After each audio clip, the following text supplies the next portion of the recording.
Captain Marcus Webb's Discovery Captain. Marcus Webb never expected his routine salvage mission to change the course of human history. His ship, the Starbreaker, drifted through the debris field of what appeared to be an ancient battle. The twisted metal and crystalline fragments told a story of violence that had occurred centuries ago. But something glowed among the wreckage that caught his attention. "Zoe, are you picking up that energy signature?" Marcus called to his engineer, Zoe Reeves, who was hunched over her scanner array.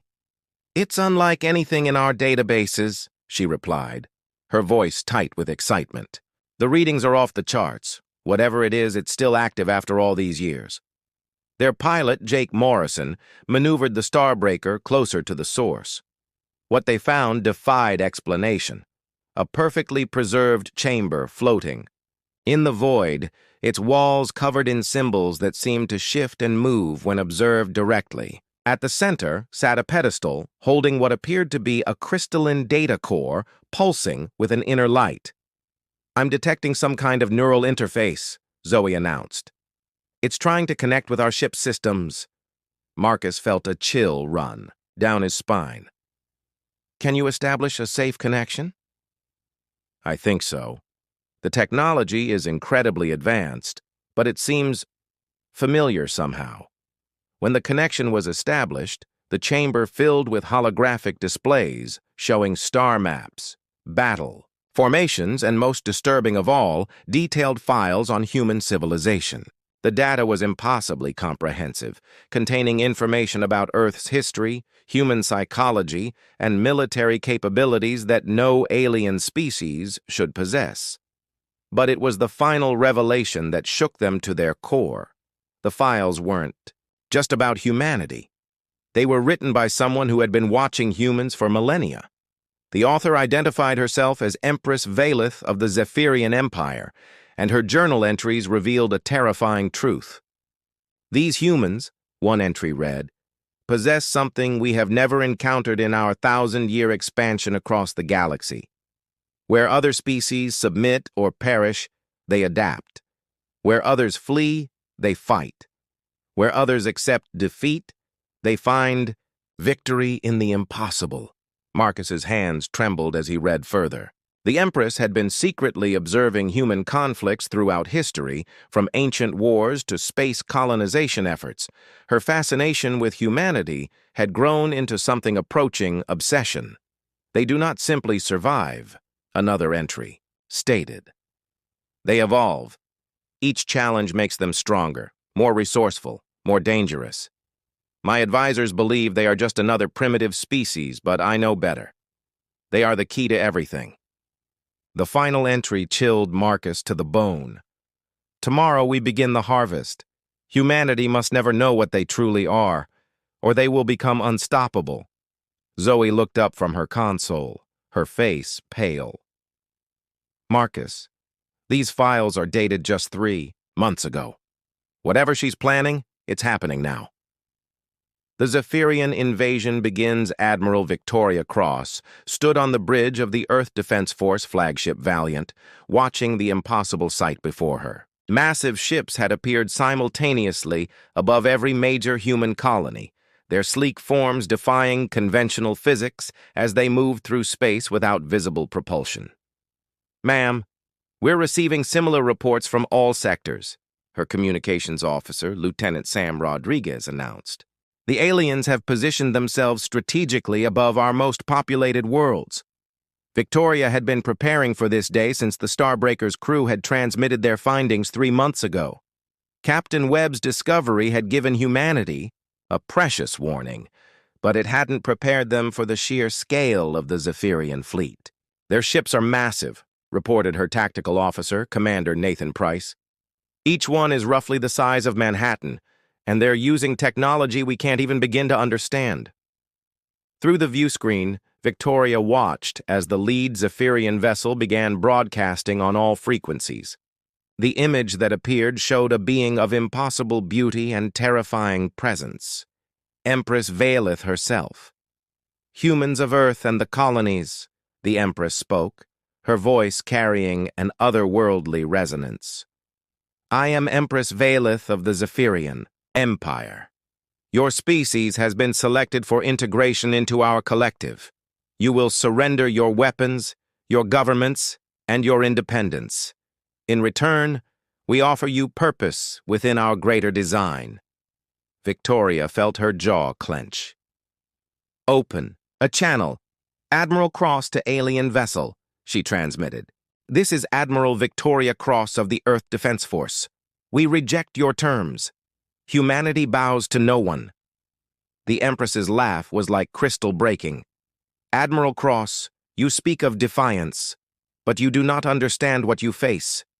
We have conquered 1,000 worlds, absorbed 1,000,000 species. Your primitive weapons cannot harm us. Then you don't know humans very well, Victoria replied. What happened next stunned both fleets. The human ships, appearing laughably small next to the Zephyrian vessels, began moving in patterns that defied military logic. They didn't retreat or form defensive lines. They scattered like seeds in the wind, each ship taking an independent course toward the alien fleet. "Ma'am," Commander Price said, his voice filled with awe, "every human ship in the fleet is doing the same thing. They're not following standard formations. They're improvising." The Zephyrians had expected fear, submission, or at best, a conventional military response. Instead, they found themselves facing something they had never encountered: pure human chaos. Each ship captain was making split-second decisions, adapting to circumstances, creating tactics that had never existed before. Captain Lisa Chen of the destroyer Raven dove her ship between two Zephyrian vessels, using their own bulk to shield her from their weapons while her crew fired everything they had at close range. Her actions were mirrored by dozens of other captains, each finding their own way to turn disadvantage into opportunity. "Impossible," Empress Valeth whispered, watching the tactical display. "They fight like no species we have ever encountered."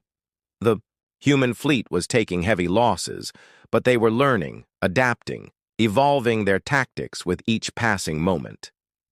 What had begun as a massacre was becoming something the Zephyrians had never experienced: a real fight. Humanity's hidden power, revealed Dr. Elena Vasquez worked frantically in her laboratory aboard the research vessel Prometheus as the battle raged around them. The quantum analysis of the Zephyrian technology had revealed something extraordinary, something that explained why Empress Valeth had been so interested in humanity. "The neural patterns," she muttered to herself, staring at the data streaming across her screens. "They're not just similar to human brainwaves, they're identical in the quantum resonance frequency." Her research partner, Dr. Michael Torres, looked up from his own console. "What are you saying, Elena?" "I'm saying that humans and Zephyrians share the same quantum consciousness signature. But there's something else, something incredible." She pulled up a comparison chart that made Michael's eyes widen. "Look at the complexity patterns. Human neural networks are evolving at a rate that's impossible according to standard evolutionary models." Across the lab, their colleague, Dr. James Wright, was analyzing tissue samples from the alien technology. "The crystalline structures in their ships," he called out, "they're responding to human brain activity. It's like they recognize us." Elena felt pieces of a massive puzzle clicking into place. What if the Zephyrians aren't trying to conquer us? What if they're trying to harvest something from us? She pulled up the Empress's journal entries that Captain Webb had discovered. Reading them with her new understanding, a terrifying picture emerged. The Zephyrians were an ancient species, but they had reached an evolutionary dead end. Their technology was incredible, but it had stagnated. They had become perfect, and perfection meant no growth, no adaptation, no evolution. "Humans," Elena whispered, "we're their solution." The data showed that human consciousness operated on quantum levels that other species couldn't access. Where other minds followed predictable patterns, human thoughts created quantum entanglements that defied logic. This was why humans could adapt so quickly, why they could find solutions to impossible problems, why they never gave up. "Dr. Vasquez," came a voice over the intercom. "This is Admiral Cross. We need whatever you've discovered, and we need it now." Elena activated the ship-wide communication system. "Admiral, I believe I know why the Zephyrians want us. Human consciousness exists in a quantum state that allows for infinite adaptation. We're not just evolving, we're evolving at a quantum level. What does that mean for the battle?" "It means," Elena said, her voice gaining strength, "that every human ship out there is becoming more effective with each passing second. We're not just learning their tactics, we're quantum adapting to them faster than they can compensate." As if to prove her point, reports began flooding in from across the fleet. Human ships that had been barely surviving the initial assault were now matching the Zephyrians move for move. Captains were anticipating alien tactics before they were executed. Crews were modifying their weapons in real time to penetrate Zephyrian shields. "There's more," Elena continued. "The Zephyrian technology, it's not just responding to us, it's being influenced by us. Every time we interact with it, we're changing it at a quantum level." The implications were staggering. Humanity wasn't just fighting the Zephyrians. They were unconsciously converting Zephyrian technology to human patterns. The very act of being in contact with human consciousness was transforming the alien fleet. "Elena," Michael said quietly, "what happens if this process continues?" Elena looked at her data one more time, hardly believing what she was seeing. "If this continues, the Zephyrian fleet won't just be defeated, it will become human. When humans became unstoppable." Commander Rex Morgan had been in space combat for 15 years, but nothing had prepared him for what was happening aboard his ship, the Thunderstrike. The Zephyrian weapon systems they had captured were responding to his crew's thoughts, adapting to their intentions before they even gave orders. "Sir," his weapons officer, Sergeant Kate Sullivan, called out in amazement, "the alien guns are firing in patterns I never programmed. They're anticipating my targeting decisions." Rex watched through the view screen as his sister ship, the Lightning, performed maneuvers that should have been impossible. Captain David Barnes was somehow making his vessel dance through space like it was an extension of his own body. "This is lightning to all ships," came David's voice over the comm. "I don't know how to explain this, but my ship is responding to my thoughts. We're not just flying these vessels anymore. We're becoming them." Across the battlefield, similar reports were flooding in. Human crews were discovering that their prolonged exposure to Zephyrian technology was creating a neural link that went beyond anything they had imagined. They weren't just operating alien weapons. They were thinking with alien minds while maintaining their human consciousness. Empress Valith watched from her flagship in growing horror. "This is impossible," she whispered to her aide, General Korath. "They're not just using our technology, they're improving it." The tactical display showed a sight that no Zephyrian had ever witnessed. Human ships were moving in perfect coordination without any apparent communication, their movements flowing like a single organism. But unlike the rigid perfection of Zephyrian tactics, the human formation was chaotic, unpredictable, and devastatingly effective. "Your Majesty," General Korath said, his voice trembling, "our weapons are losing effectiveness. The humans are adapting to our attack patterns faster than we can modify them." Rex felt something extraordinary happening in his mind. He could sense the intentions of every human ship in the fleet. But more than that, he could feel the quantum patterns of the Zephyrian vessels. Their crews were becoming confused, their perfect formations breaking down as human chaos infected their systems. "All ships?" Admiral Cross's voice came over the comm, filled with wonder and determination. "You're feeling it too, aren't you?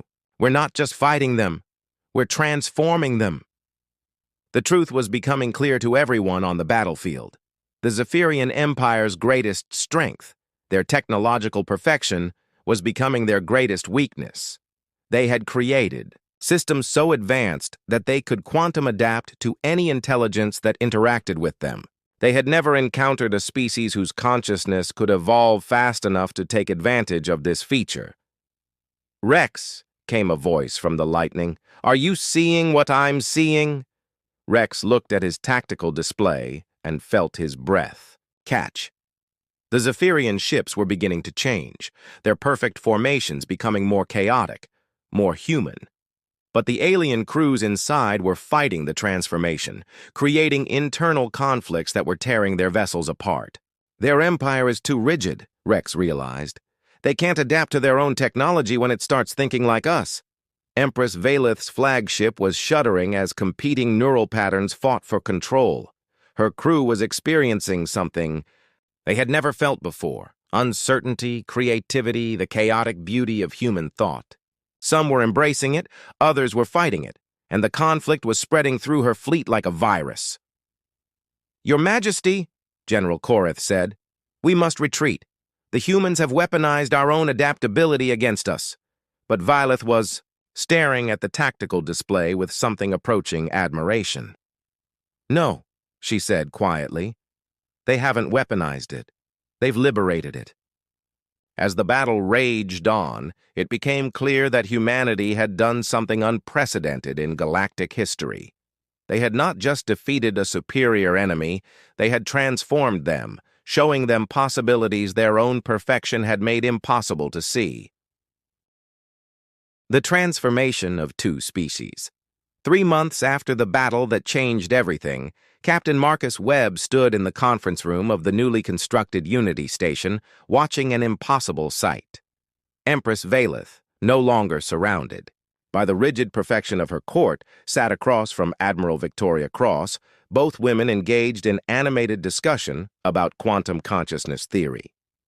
"The integration process is proceeding better than anyone anticipated," Dr. Elena Vasquez reported to the assembled Council of Humans and Zephyrians. "Both species are benefiting from the neural link technology." Marcus still found it hard to believe. The Zephyrian Empire, which had come to harvest humanity's adaptive consciousness, had instead chosen to embrace the chaos of human thought. The process had been traumatic for both species, but the results were extraordinary. "The Zephyrian colonies are reporting unprecedented innovation," said former General Koreth, who now served as a cultural liaison. "Our people are creating art, music, and technologies that would have been impossible under our old system." Admiral Cross nodded. "And our human colonies are benefiting from Zephyrian precision and their advanced scientific knowledge. The combination is creating possibilities neither species could have achieved alone." Empress Valeth spoke up, her voice carrying new warmth that had been absent during the invasion. "I must confess, Admiral, that my original intentions were purely selfish. We came to take what we needed from humanity without considering what we might offer in return." "What changed your mind?" asked Captain Webb. The Empress smiled, an expression that would have been impossible for her rigid former self. "Your species taught mine something we had forgotten. That perfection is not the end goal. Growth is. When my people began experiencing human consciousness, they didn't just gain the ability to adapt. They gained the desire to become more than they were." Dr. Torres, who had been working on the integration protocols, stood to address the group. "The quantum consciousness merger has created something entirely new. Humans are gaining the ability to think with crystalline precision when needed, while Zephyrians are learning to embrace uncertainty and creativity. The transformation hadn't been without its challenges. Some members of both species had struggled with the changes, and new protocols had to be developed to ensure voluntary participation in the consciousness sharing. But the results spoke for themselves. "The joint exploration missions are exceeding all expectations," reported Captain Lisa Chen, who now commanded a mixed crew of humans and Zephyrians. "We're discovering new worlds, new technologies, and new forms of life that neither species would have found alone." Marcus looked out the station's viewport at the fleet assembled there. Ships that combined human ingenuity with Zephyrian technology, crewed by beings who had learned to think in ways that defied the limitations of their original species. "There's something else," Empress Valeth said, her voice taking on a note of excitement. Our long-range sensors have detected other species in distant galaxies, civilizations that have faced the same choice we did: evolve or stagnate. Admiral Cross leaned forward. What are you suggesting? I'm suggesting, the Empress replied, that what happened between our species was not an accident. The universe seems to be pushing consciousness toward greater complexity, greater integration. We may be the first, but we won't be the last. Dr. Vasquez's eyes lit up with understanding. You're talking about conscious evolution on a cosmic scale. Exactly. The journal entries that Captain Webb discovered were not just my personal observations. They were part of a larger pattern. Consciousness seeks consciousness. Intelligence seeks integration. What we've achieved here may be the next step in the evolution of the universe itself. Marcus felt a chill of excitement run down his spine. So what happens now? Empress Valeth and Admiral Cross exchanged glances before the Admiral spoke. Now we explore, we learn, we grow, and we help other species make the same choice we did, to evolve beyond their limitations. The meeting concluded with both species committed to a future neither could have imagined. The Zephyrian Empire had become something new, a civilization that embraced both order and chaos, precision and creativity, perfection and growth. As Marcus walked through Unity Station, observing humans and Zephyrians working together on projects that would have been impossible for either species alone, he realized that the Alien Queen's secret journal had revealed more than anyone expected. It had shown that the universe itself was evolving, and consciousness was its primary tool. Humanity had not just survived first contact with an alien empire, they had transformed both species into something greater than the sum of their parts. The future was uncertain, chaotic, and full of infinite possibilities, exactly the way humans liked it.